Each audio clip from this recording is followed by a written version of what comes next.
Bueno, muchas gracias. Perdonen la hecha esperar, pero era mi computadora la que estaba fallando. No tenía acceso a mouse, no me podía mover, no podía subir, no podía hacer nada. Así que ruego disculpas por el problema técnico.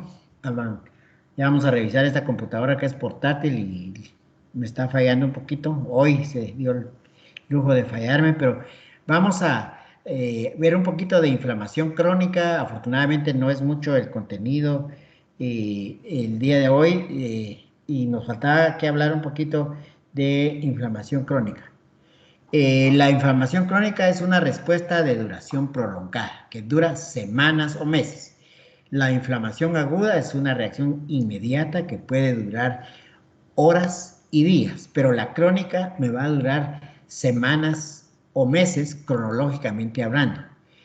Eh, la lesión de los tejidos y los intentos de reparación coexisten simultáneamente en los tipos de inflamación crónica y son causa de este tipo de inflamación infecciones persistentes. La presencia prolongada de algunas bacterias o de algunos virus dentro de nuestro organismo me puede causar esa inflamación crónica.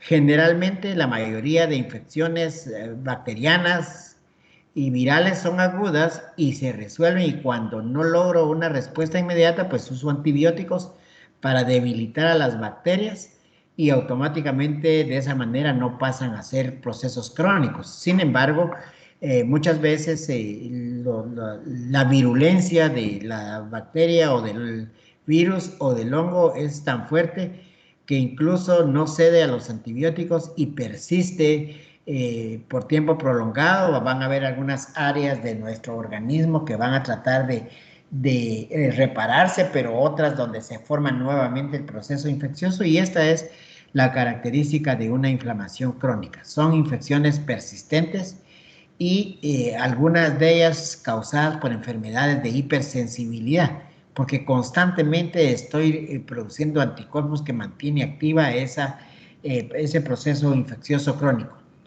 También la exposición prolongada a agentes potencialmente tóxicos también son responsables de provocarme una reacción inflamatoria crónica.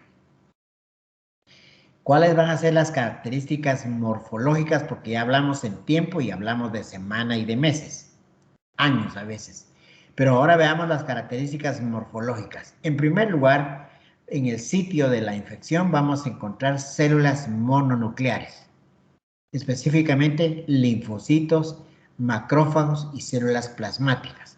A veces eosinófilos, mastocitos y en mucha menor proporción los neutrófilos. En infecciones agudas tenemos al revés, predominio tremendo de neutrófilos y luego linfocitos menos frecuentes o casi ausentes, macrófagos, células plasmáticas y mastocitos. Así que en los procesos infecciosos crónicos los vamos a caracterizar porque vamos a encontrar en el tejido linfocitos, macrófagos, células plasmáticas, mastocitos y muy baja la concentración de neutrófilos. Si hacemos un recuento de leucocitos y buscamos la fórmula para que nos diga qué porcentajes en los procesos inflamatorios agudos, más del 80% van a ser neutrófilos. Y entre más altos estén estos neutrófilos, el proceso infeccioso es más agudo. Presencia del 90% de neutrófilos, estoy hablando de un proceso sumamente agudo. Pero en proceso crónico lo que va a aumentar es el porcentaje de los linfocitos. Normalmente existen entre 28 a 30, 32 linfocitos por ciento, pero en procesos infecciosos crónicos estos se van a elevar por arriba del doble, 48, 50% de linfocitos, incluso puede llegar hasta valores mayores. La presencia de macrófagos, que son monocitos que se producen en sitios de la lesión, básicamente también pueden estar elevados. Y lo importante es que voy a empezar a tener células plasmáticas y macrófagos que me indica que mi organismo está respondiendo y está luchando por resolver el problema crónico, pero no siempre. La otra característica es que va a haber destrucción de tejido. Esta básicamente está inducida por agentes causales persistentes o por las mismas células inflamatorias. La tercera característica morfológica son intentos de curación mediante reposición de tejido conjuntivo dañado mediante angiogénesis y fibrosis. Ya vamos a hablar la próxima semana de curación y regeneración, cicatrización de tejidos, pero esta es una característica que se observa en procesos inflamatorios crónicos. Nueva formación de vasos, nuevo tejido y fibrosis que trata de reparar el daño que se está dando, que es otra de las características. Entonces tenemos ahí 3 características morfológicas de inflamaciones crónicas: infiltrado de células mononucleares, destrucción de tejido, intentos de curación mediante reparaciones y reproducción de tejido conjuntivo. Aparte de la inflamación crónica, tenemos una inflamación crónica bien específica que recibe el nombre de granulomatosa. Y es que en la inflamación granulomatosa es una forma de inflamación crónica que se caracteriza por acúmulo de macrófagos activados y linfocitos T, a veces asociada a necrosis central. O sea, voy a ver necrosis central, pero alrededor de esa necrosis central voy a ver acúmulo de linfocitos T y de algunos macrófagos que están activados. Esa infección granulomatosa en su parte central presenta necrosis. Y esta necrosis es una necrosis especial. Es una necrosis granulomatosa o necrosis caseosa. Es decir, ya cuando hablamos de los tipos de necrosis, hablamos de que la necrosis caseosa no es gaseosa, no es de gas, sino de caseum, porque se parece a queso el material o a mantequilla el material que se origina o que produce este tipo de... Y que generalmente estas inflamaciones granulomatosas están directamente relacionadas con cierto tipo de bacterias que han sido clasificadas como micobacterias o micobacterias. Dentro de las micobacterias tenemos el bacilo de Koch o bacilo tuberculoso, el bacilo de Hansen o el bacilo de la lepra. Tenemos algunas enfermedades autoinmunes como lupus eritematoso sistémico, como la mononucleosis infecciosa, o también tenemos algunas infecciones causadas por hongos que me va a causar básicamente esta necrosis especial llamada necrosis caseosa y que está directamente relacionada con inflamaciones granulomatosas. Generalmente la invasión de agentes biológicos dañinos que por su presencia o por las toxinas que producen provocan esta respuesta inflamatoria. De hecho, este material caseum se cree que proviene de la cápsula del Mycobacterium.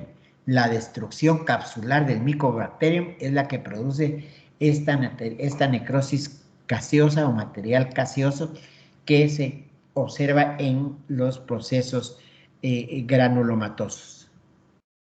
Granuloma es la localización de un proceso granulomatoso, es la ubicación, la centralización. Y existen 2 tipos de granulomas. Un granuloma a cuerpo extraño que es causado como respuesta de mi organismo a algo que le es extraño, generalmente inerte. Generalmente hay ausencia de reacciones inmunitarias mediadas por linfocitos T. Solo son células plasmáticas que se han unido para formar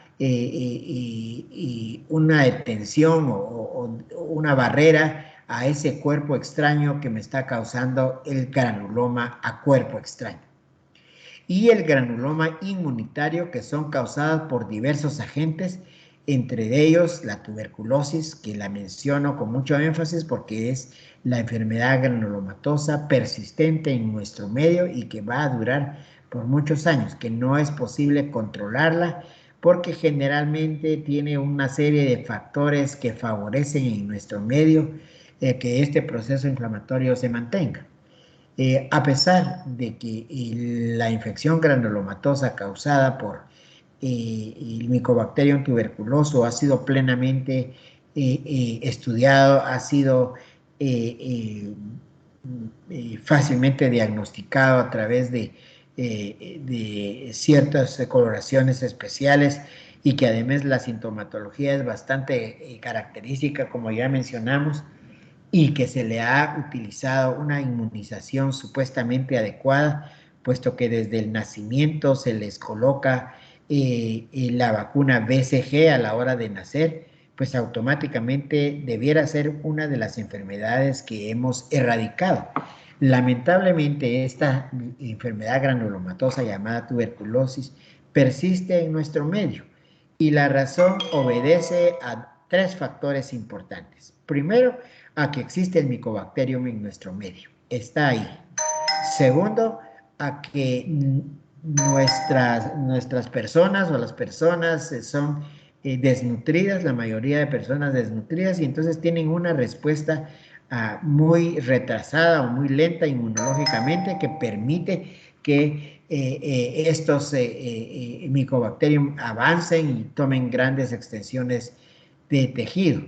Y tercero, pues de alguna manera el ambiente en el que estamos es altamente contaminado, de tal forma que aquí sí interactúa el agente etiológico, que es el Mycobacterium, el huésped, que está bajo de defensas, y luego el ambiente, que propicia la proliferación de la bacilo. Estos tres factores básicamente hacen que la tuberculosis no haya desaparecido.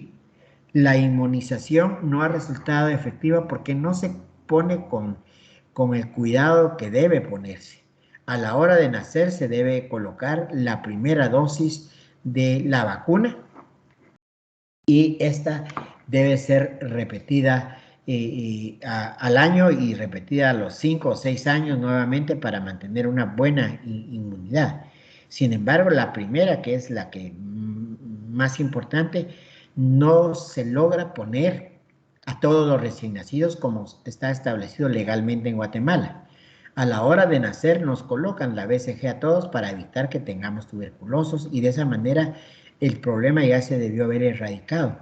Porque incluso si yo me pusieron la vacuna ahora en la hora del nacimiento y me pusieron mis refuerzos, pues yo voy a tener una cantidad de anticuerpos contra el bacilo tuberculoso, y aunque me llegue, yo voy a estar creando defensas porque tengo anticuerpos suficientes. Pero como lamentablemente no me pusieron la vacuna, no voy a formar anticuerpos, y nunca estuve en contacto con la vacuna, sino me voy a enfermar porque voy a entrar directamente en contacto con la bacteria que lo produce. Porque ya ustedes van a estudiar en inmunos, si no es que lo han visto ya, que hay dos maneras de hacer anticuerpos contra una enfermedad. Una es la respuesta normal, natural, que inmediatamente genera en nuestro organismo, y en un periodo no mayor de 72 horas somos capaces de crear anticuerpos contra cualquier noxa, mencionamos en patología, o contra cualquier agente biológico. En este caso, agente biológico, el bacilo de la tuberculosis o bacilo de Koch. Sin embargo, para esto, si no se coloca la vacuna, no voy a hacer anticuerpos, sino los voy a hacer hasta después de que me dé la enfermedad.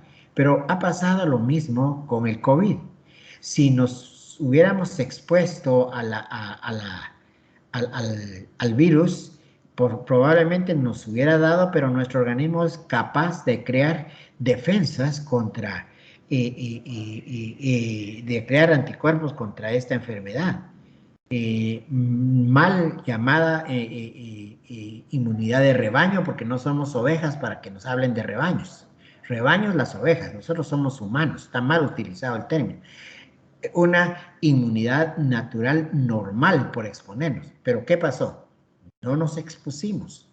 Y no nos expusimos porque nos dijeron distanciamiento social y colóquese boca a boca, tapabocas, y nos taparon la boca de verdad, porque incluso los que saben de este tema están con la boca callada y no dicen nada. Y por lo tanto, entonces nosotros no creamos defensas.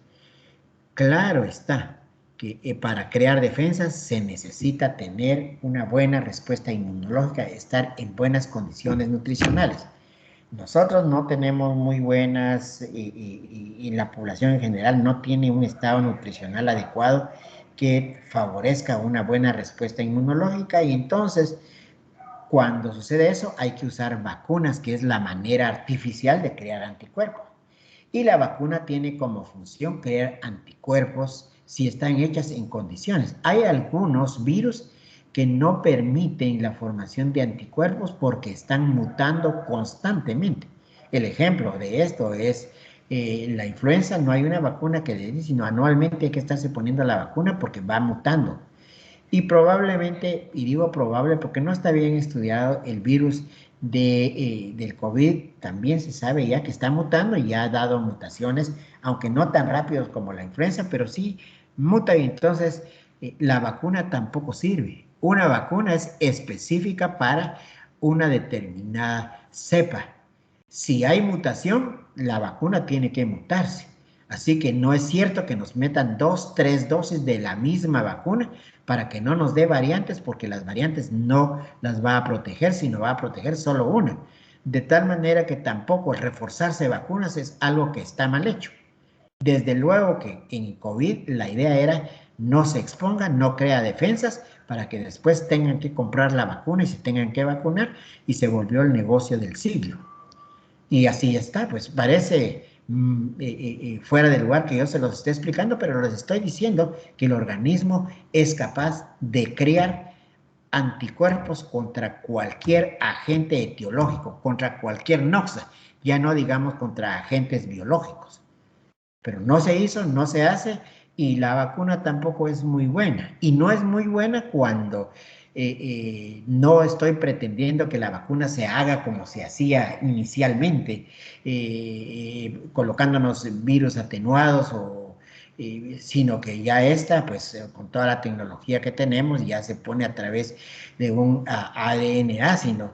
Estoy hablando de que este tipo de respuesta inmunológica mediante la creación de una nueva vacuna no fue probada, y por lo tanto se sobrepasó lo establecido en vacunas, en donde no puede administrarse una vacuna o un medicamento si este no ha sido plenamente probado, y esta no fue probada. La están probando con todos los que se dejan poner. Digo, nos dejamos obligatoriamente porque se volvió obligatoria, y ahorita hasta el Congreso el día de ayer firmó que es obligatorio. ¿Les parece fuera de lugar, ridículo?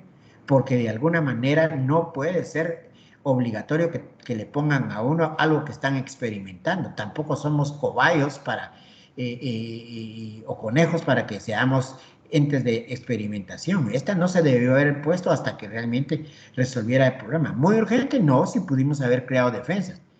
No voy a seguir hablando de vacunas porque decía un compañero, y tiene toda la razón, hablar mal de la vacuna ahorita pareciera ser un sacrilegio. Mejor hablar mal de Dios, que te va a ir mejor, que mal de la vacuna, porque te va a ir en contra de la vacuna. Pero hay una serie de información que ya existe y que, aunque tratan de detenerla, se les va de las manos y llega. Tampoco no me puedo estar administrando yo sustancias que son dañinas a mi organismo, y resulta ser que la vacuna lleva una sustancia en un porcentaje significativo de una sustancia que es tóxica. Entonces, ¿por qué me voy a estar yo metiendo una sustancia tóxica? Pero claro, nos están obligando. Si no, no ponemos la vacuna, yo no podría estar aquí, ni ustedes pudieran venir, porque es obligatorio, porque es negocio, porque hay una serie de gente que debiera estarles enseñando esto y no lo enseñan, se callan, y no a nivel de Guatemala, a nivel mundial. ¿Dónde están los especialistas en inmunología que saben mucho de esto? Están ahí, pero con tapabocas, con la boca tapada. Pero bueno, no es este el objetivo, pero sí de señalarles que la vacuna a la hora de nacer nos vendría muy bien a liberarnos de la tuberculosis, pero no lo hemos logrado porque resulta ser que tampoco se pone la vacuna a todos los recién nacidos en Guatemala. Primero, porque en los hospitales es obligatorio ponerla, pero la mayoría de niños en Guatemala no nacen en los hospitales, sino nacen en áreas rurales en donde las vacunas no se ponen. E incluso en los hospitales tampoco se pone siempre, porque resulta ser que los niños que nacieron esta semana no había vacuna, porque se agotó la existencia, porque no la compraron, porque no había presupuesto, por una serie de circunstancias que ya va a llegar usted al hospital y se va a dar cuenta.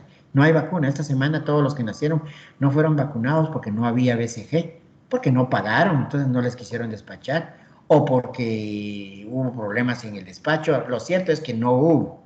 Y al final, por mil razones, no hubo. Claro que si usted va a preguntar al director del hospital, va a decir, claro, no, se nos acaba de ir, pero ya está hecho el pedido, no tarda en venir. Pero no es cierto, tarda 2, 3 semanas, un mes sin vacuna. Y entonces todos esos niños que nacen se quedan sin vacuna y esto hace que definitivamente no hayamos hecho una respuesta en contra de la tuberculosis. Y aparte de eso, cuando se vacunan, resulta que también son desnutridos, no tienen capacidad de hacer anticuerpos, por lo tanto, esa enfermedad sigue siendo la enfermedad del siglo, y a pesar de que tiene muchos años de haber sido descubierta, de que tiene muchos especialistas que lograron ponerle su nombre, por ejemplo, Koch, se le llamó bacilo de Koch al responsable. Quinyon se le llamó la coloración de Quinyon porque a través de su coloración logra demostrar en tejidos el bacilo. La coloración de Ziehl-Neelsen en honor a Ziehl-Neelsen, porque Ziehl-Neelsen fue el colorante que se usa en esputo para también evidenciar la presencia del bacilo. O sea, hay una serie de situaciones que se han utilizado y gente que ha logrado su renombre acuñando esta enfermedad, bien estudiada, se conoce bien a fondo la fisiopatología y la manera de contrarrestarla. Sin embargo, tal vez el mayor problema que tenemos es la desnutrición, en donde no tenemos una respuesta adecuada y por lo tanto entonces no va a haber inmunidad, y hasta que nos dé la enfermedad, y el porcentaje de tuberculosis en Guatemala sigue siendo considerable, sigue siendo alto, sigue siendo una de las causas de enfermedades que ustedes ya van a tener oportunidad de ver cuando lleguen al hospital. Las células epitelioides. ¿Qué son las células epitelioides? Son macrófagos activados en los granulomas. Generalmente estos macrófagos activados en los granulomas, llamadas células epitelioides, presentan citoplasma granular rosado con bordes celulares no diferenciados, rodeados por una corona de linfocitos. En los más antiguos tienen un contorno de fibroblastos. Y entonces vamos a hablar de células gigantes. ¿Qué son las células gigantes? Es la unión de varias células epitelioides. Como se juntan varias células epitelioides, pueden llegar hasta 40 y 50 micras de diámetro. Constan de una gran masa de citoplasma con numerosos núcleos.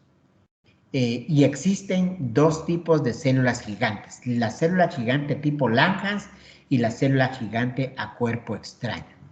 Básicamente el organismo lo que hace es crear estas células epitelioides y luego que se junten, porque la mentalidad del organismo es juntas van a poder hacer una mejor contención, van a rodear y no van a dejar que avance la enfermedad. Pero tampoco es cierto. Yo les digo, el eslogan que yo conocí cuando entré a la Universidad de San Carlos era: pueblo unido jamás será vencido. Pero como nunca se unió, sigue siendo, yo le agrego la otra parte, pero eso ya es muy personal: pueblo unido jamás será vencido, pero como nunca se ha unido, sigue bien jodido. Igual sucede aquí. Las células epitelioides pues se juntan, forman células gigantes para tratar de formar una barrera y detener. Sin embargo, no lo logran. Los bacilos logran colarse y sigue el proceso inflamatorio. Y aunque tengamos células gigantes tipo Langhans, en honor al señor Langhans, que fue el primero que las describió en la tuberculosis, en honor a él, otro nombre, Langhans, apoyado en tuberculosis, se observan en generalmente presencia de micobacterias. También logramos ver células gigantes en el Mycobacterium tuberculoso. De tal manera que entonces las células gigantes han sido creadas, o es un mecanismo que utiliza nuestro organismo para tratar de detener infecciones de tipo granulomatosa, pero que desgraciadamente no las logra, pero que se vuelven clásicas. Si a mí me mandan un corte histológico de un tejido en donde observo necrosis caseosa, con formación de células epitelioides y de células gigantes, yo digo tuberculosis hasta que no se demuestre lo contrario en Guatemala.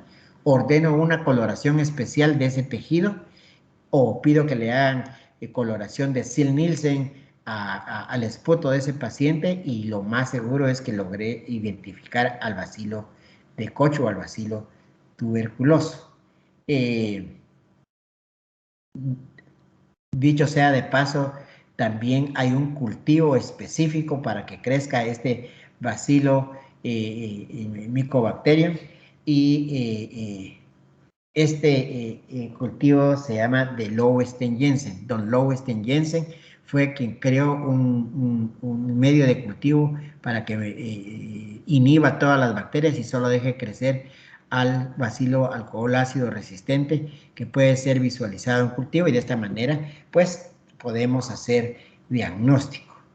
Tratamiento también ha existido, ya usted va a poder ver en farmacología que hubo y se usó por mucho tiempo la streptomicina sacada de hongo Streptomyces para contrarrestar esta bacteria y fue la droga de elección por muchos años. Pero posteriormente han salido nuevas dosis como la isoniazida, INH, la rifampicina, y hasta ahí me quedo porque creo que hay unos más nuevos de última generación que yo como no manejo medicamentos ya no los conozco, pero se los menciono para que sepan que sí existen también medicamentos para contrarrestar. Entonces, si existen muchos métodos para hacer diagnóstico, muchas claves para hacer diagnóstico, existe tratamiento, ¿por qué no la logramos erradicar? Porque resulta ser que seguimos habiendo muchos desnutridos y somos blancos de esta enfermedad.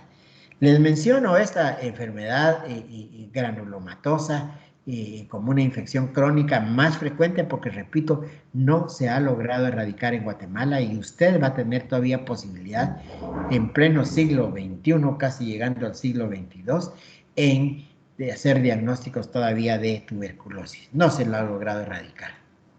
Las células epiteliales o las células gigantes tipo Langhans, perdón, se encuentran en enfermedades causadas por micobacterias y por hongo.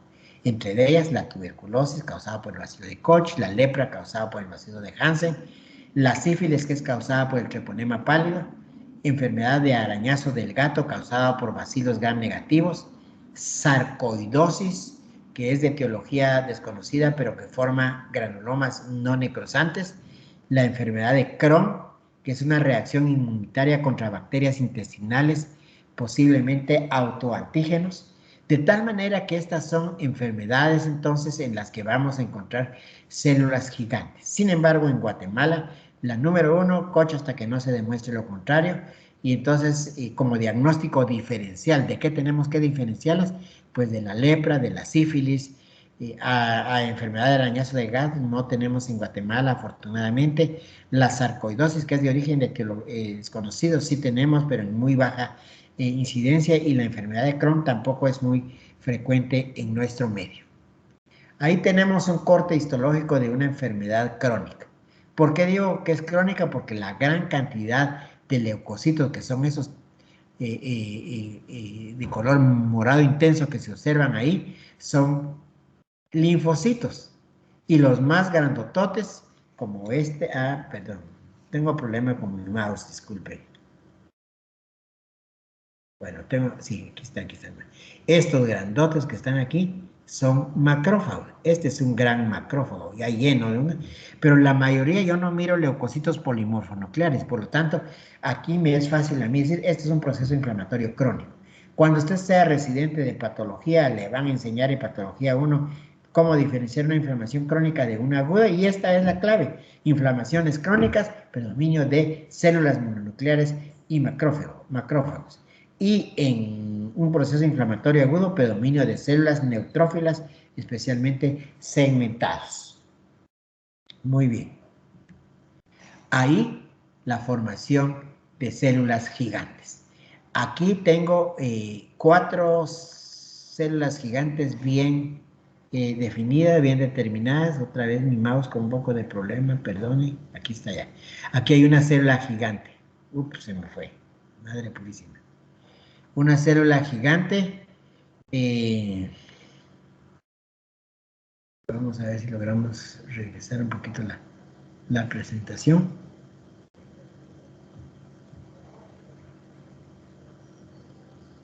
No, ya casi estábamos al final. Vamos a ver ahí.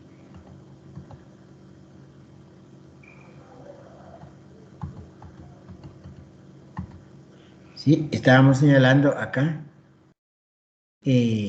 las células gigantes, en donde básicamente estoy viendo, decía, ay no la puedo ver, voy a volver a donde estaba. Estoy viendo casi 4 células gigantes en ese corte histológico, en donde es la unión de células epitelioides que están tratando de detener, de fagocitar, pero que lamentablemente, como les decía, no logran hacerlo. De todas maneras, es tan poco el área que cubren que el proceso granulomatoso continúa y sigue dándonos problemas. Esto es en conjunto la inflamación crónica y la inflamación granulomatosa que tenía esta mañana. Era una clase corta, lamento mucho tener un poco de dificultad técnica con mi computadora esta mañana, les ruego disculpas por haber iniciado demasiado tarde, les puedo jurar que estaba a la hora indicada, pero con eso de que no entraba mi presentación y no podía, mi computadora no agarraba, no aparecía mouse por ningún lado. Tengo un mouse adicional, ni con el mouse adicional ni con el mouse de la computadora. A eso se debió el retraso significativo que tenía. Les repito, les pido disculpas por la tardanza. Quisiera saber si hay alguna pregunta de lo que vimos esta mañana de inflamación crónica, inflamación granulomatosa, o alguna una duda de lo que ha surgido, de lo que ya han ido leyendo. ¿Hay alguna duda, alguna pregunta?